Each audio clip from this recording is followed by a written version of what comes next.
Hello everyone, good afternoon. Touch Knot here. I'm out in the woods a little bit. I'm out in the meadow actually on the edge of a pond.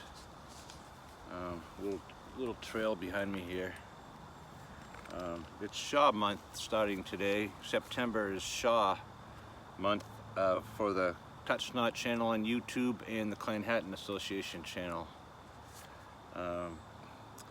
Each of those channels is focusing on Shaw, as we have focused on 1 month of the 12 clans of Hatton of our confederation this year.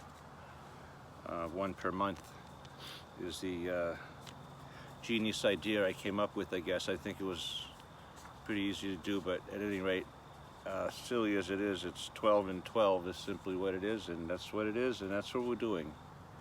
No more, no less. And so, I have here a book of a little bit of a question mark in some people's minds. This particular author of this book wrote another book later on, which I don't have a copy of, but correcting some things. I don't know exactly which ones. I know that's a big thing to some people, but this is about Shaw. His name is Alexander McIntosh Shaw. I should say this, meaning what I'm going to read now. He writes here about many, many aspects of Clanhatton. Okay. So he's talking about the battle at North Inch, or the Battle of the North Inch at Perth, which is in the 1300s. A battle took place which was staged, much like a sports, contest between two teams would be staged at a time, at a place, with an audience, with people cheering on a side, I suppose. I don't know if I've ever read that part, but I'm sure someone or another favored one side or another in this fight. Right, so 30 and 30 champions were called to this fight, to battle each other. Clanhatton of some description and makeup, 30 of them against Clan Cameron, although there are about 3 or more versions of this, including Davidson's and McPherson's. I think, of course, Clanhatton, we say that and we mean a lot of clans sometimes. At times in history that did not include all 12 though. At any rate, let's go with this here, can we? Besides the testimony of the Mackintosh manuscript, history that the 30 victorious champions represented the Clanhatton, meaning they won this battle, not at a bad cost, very bad cost, and not let it be observed the Clan Mackintosh alone.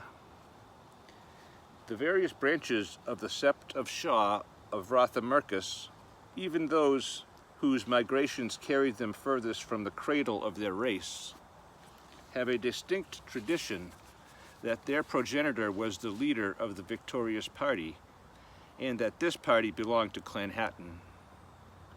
So he's saying that the many Shaws have a tradition, meaning, to me that means a legend or a story in their family, tradition that's been told down through the generations that a Shaw led this victorious fight.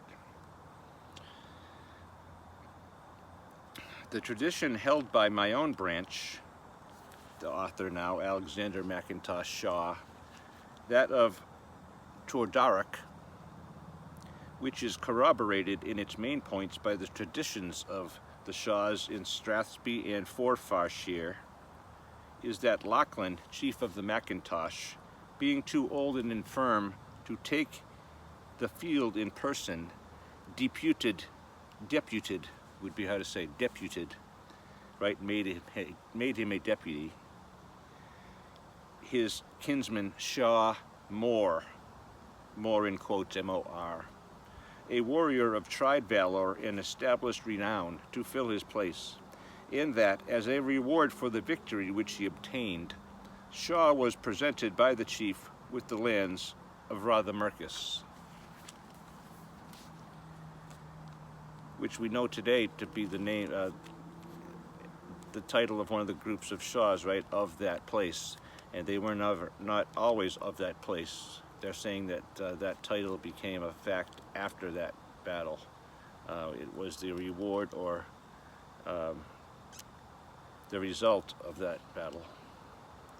Here then we have a clear traditionary evidence that the McIntosh section of Clan Hatton participated in the fight, and this evidence is confirmed by the testimony of the manuscript histories. So I think he's saying that Shaw was there and led McIntosh's, probably Shaw's as well, I'm saying. Makes sense to me, but he's saying that when the guy, this McIntosh, not the guy, when a McIntosh chief asked him to take his place, he would lead that man's, forces as probably as well as his own.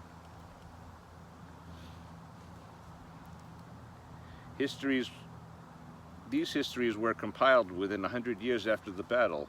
The writer, in all probability, had seen and spoken with persons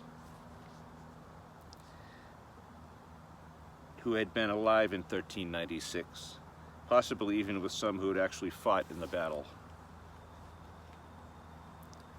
The name Shah Farquhar's son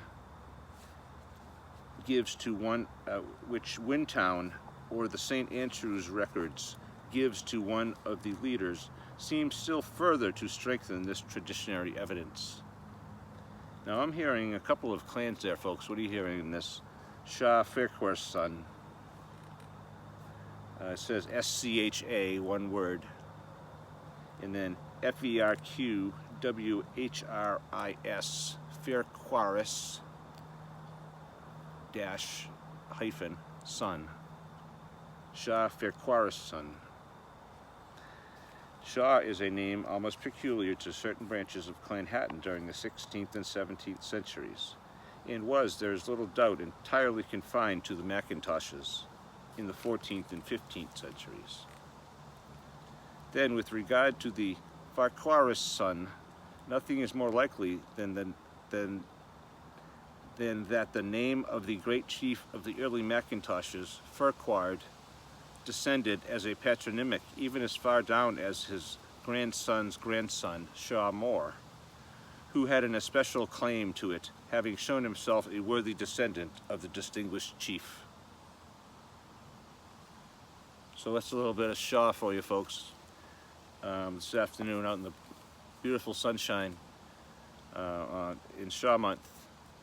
Alright, so stay with us. We're going to have some more Shaw content.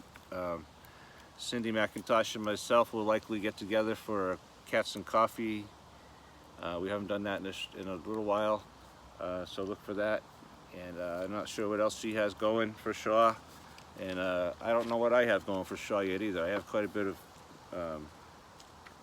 material to go through and take a look at and pick from or get produced for you. Alright, so that's it for now. Stay on the trail of the touch knot. Thank you, my friends.